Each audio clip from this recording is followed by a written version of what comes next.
Hey, Rivermont family, it's Pastor Brett with this week's book review.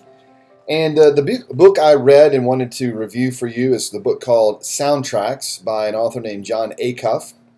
And I like the subtitle to this book. It's The Surprising Solution to Overthinking. And I first heard John talk about this book on a podcast I listened to called Dadville.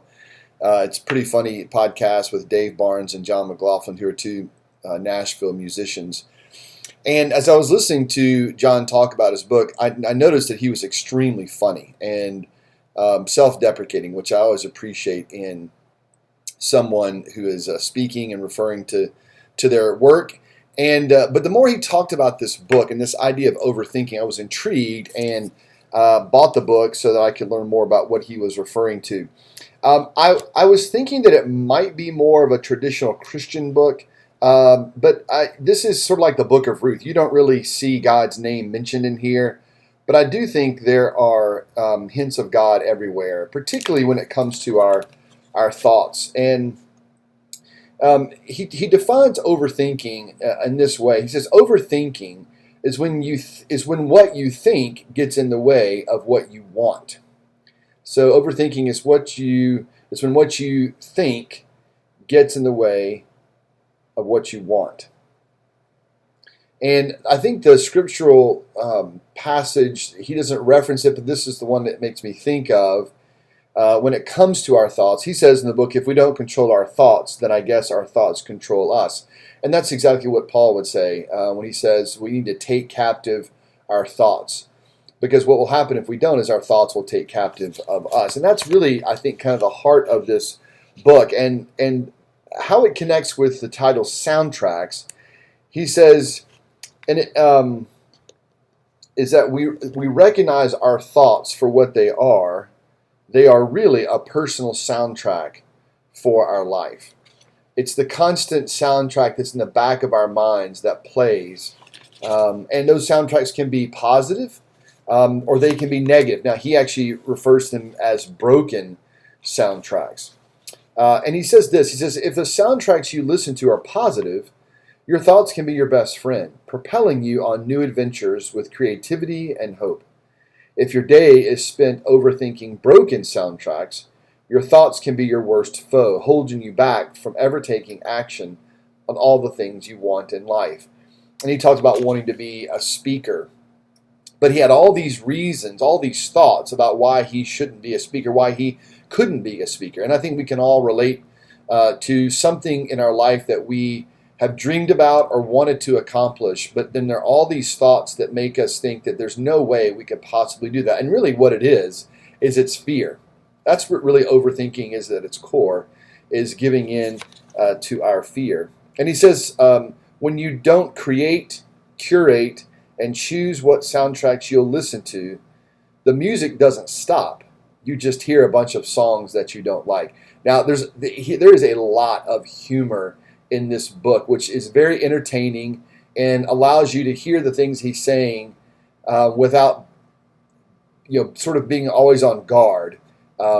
He's really, really clever in that regard. And so he basically, there are three questions that he asks of these broken soundtracks to determine if these are something that he should listen to. And he asked the question first, is it true? Is what I'm saying true? Are these true statements? Or is it just fear? Secondly, he asked, is it helpful? Do these thoughts get me to the thing that I want or the goal that I want to achieve? And then the last thing is it kind? Is what I'm saying kind to me, kind to others? And so he just sort of unpacks that all throughout this book. And at the end, he does talk about using positive affirmations, which he readily acknowledges that that's a weird thing in our culture. And it smacks maybe of the old SNL sketch with Stuart Smalley, who looks in the mirror and says, I'm good enough, I'm smart enough, and doggone it, people like me. But what's interesting is that he does use scientific research and study that he conducted with a PhD person who specializes in this type of behavior.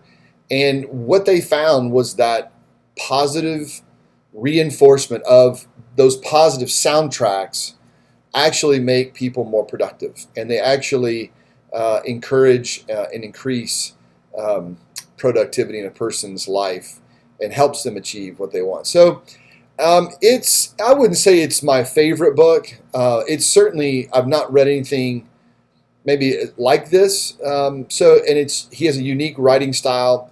He's funny. You'll laugh. Very, very funny sense of humor. But yeah, I think it's true. I think what he's writing about the soundtracks that we have in our heads, absolutely, I agree with. And I think that what they are, obviously, they're lies. They're lies that Satan tells us.